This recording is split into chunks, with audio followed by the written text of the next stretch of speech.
apa saja yang akan kita pelajari di pembelajaran 3, yaitu mencari informasi. Yang kedua, menjelaskan pengaruh perbedaan waktu. Dari bahasa Indonesia, yang akan kita pelajari adalah mencermati gagasan pokok dan pendukung. Di IPA kita akan menerapkan sifat-sifat bunyi. Adapun tujuan pembelajaran kita yang pertama, setelah percobaan kita mampu menjelaskan sifat bunyi merambat dengan lengkap. Yang kedua, setelah percobaan kita mampu menyajikannya. Yang ketiga, setelah membaca teks kita mampu mengidentifikasi yang mana gagasan pokok, mana gagasan pendukung. Yang keempat, setelah kita bisa membaca teks tadi, kita mampu menyajikannya. Apa itu gagasan pokoknya, apa itu gagasan pendukungnya. Baik, Indonesia juga memiliki banyak permainan tradisional. Selain permainan, ada alat musik yang beragam juga.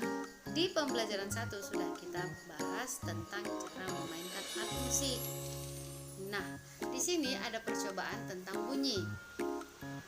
Kita lihat gambar. Percobaan pertama tujuannya untuk mengidentifikasi sifat bunyi, yaitu merambat melalui udara.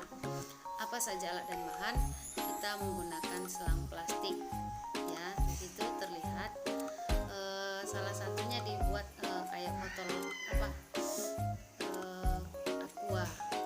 plastik, aqua gelas plastik boleh.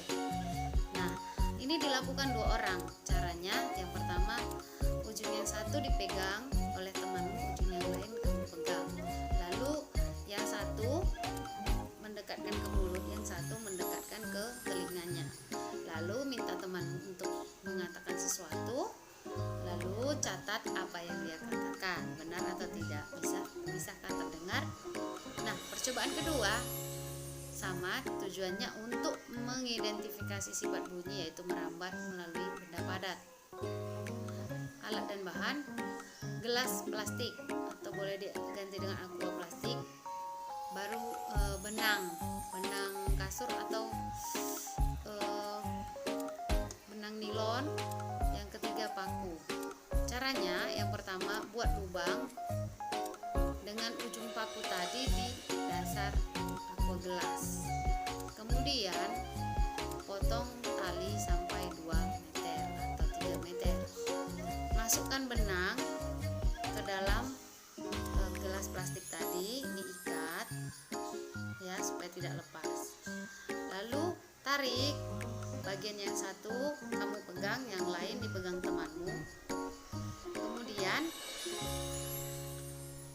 bicara melalui gelas plastik tadi, apakah bisa terdengar, ya kan? Kemudian lepaskan benang, berbicara lagi tanpa benang. Nah, bisakah kamu mendengar dengan benang atau tanpa benang? Ya, dicatat hasil percobaannya gitu. Kemudian yang ketiga, sama tujuannya untuk mengidentifikasi sifat bunyi merambat melalui benda cair. Tadi kan benda udara, benda padat, dan benda cair. Nah, alat dan bahannya ember, air, batu koral, dan corong kecil. Lihat gambarnya. Langkah kerja, isi ember dengan air penuh. Masukkan corong ke dalam ember. Lalu usahakan corong tidak menempel pada ember. Ketuklah salah satu sisi ember menggunakan batu. Lihat, itu ada batu dipegang. Sementara dekatkan telinga ke corongnya. Apakah terdengar? Nah, 3 percobaan tadi menunjukkan bahwa bunyi merupakan gelombang yang perambatan arahnya sejajar dengan arah datarnya.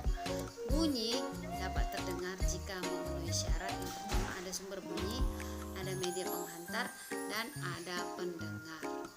Bunyi yang berasal dari sumber bunyi sampai kepada pendengar dengan cara merambat. Bunyi dapat merambat melalui media perantara udara, zat cair, dan zat padat. Bunyi tidak dapat merambat melalui tanpa adanya media perantara. Bunyi yang merambat melalui benda padat dan cair terdengar lebih jelas dibandingkan merambat melalui udara. Yang ini nanti boleh dicatat ya, Nak. Nah, cara menulis laporan percobaan sama seperti laporan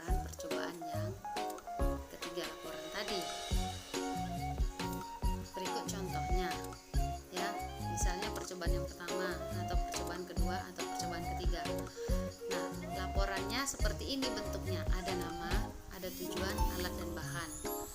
Kemudian ada langkah kerja, ada hasilnya, lalu ada kesimpulan. Hasilnya dari mana? Ketika kamu melakukan prakteknya tadi, kamu catat yang apakah ada terdengar atau tidak, seperti itu. Ada hasil. Lalu simpulkan bahwa iya, bunyi merupakan gelombang yang perambatan arahnya sejajar dengan arah getarnya. Jadi bunyi tadi bisa terdengar dengan syarat ada sumbernya, ada medianya, ada pendengarnya. Seperti itu. Jadi tahap-tahapannya cara menulis laporan percobaan tadi itu sudah baku. Jadi itu boleh dicatat ya, Nak. Nah, berikut ada teks. Kamu boleh baca sambil mengasah caramu membaca sudah baik atau tidak. Ya, Nak. Siap menghadapi musim hujan. Silahkan dibaca, ada 3 paragraf tadi. Nah, paragraf pertama tadi, musim hujan hampir tiba sampai kebanjiran. Gagasan pokoknya yang merah, musim hujan hampir tiba. Gagasan pokok dengan kalimat utama hampir sama. Ya, hampir sama, hanya bedanya di gagasan pokok dia boleh diringkas. Kemudian gagasan pendukung adalah kalimat yang tidak merupakan gagasan pokok, itu adalah gagasan tambahan atau kalimat tambahan, kalimat pendukung. Itu dia gagasan pendukung ya, Nak. Jadi kalau musim hujan hampir tiba itu gagasan pokok, sisanya itulah gagasan pendukung. Oke, di paragraf kedua boleh kamu cari juga di paragraf ketiga. Baik, selesai materi hari ini. Apa saja yang kita pelajari? Yang pertama tentang bunyi. Bunyi berasal dari sumber bunyi, ya, boleh dicatat. Kemudian gagasan pokok, ya, ide utama yang dibahas dalam satu bacaan berupa kalimat inti atau pokok paragraf. Sedangkan gagasan pendukung uraian atau tambahan untuk informasi gagasan pokok. Setelah kamu tadi sudah mendengarkan penjelasan Mem, mudah-mudahan bisa paham ya, Nak. Jangan lupa dicatat bagian yang penting supaya ada bahan kamu untuk mengerjakan tugas nanti. Ya. Jangan lupa dikerjakan tugasnya dengan rapi, tulis dengan bagus supaya bisa membaca. Oke, salam sehat selalu. Semoga tetap semangat. Dah.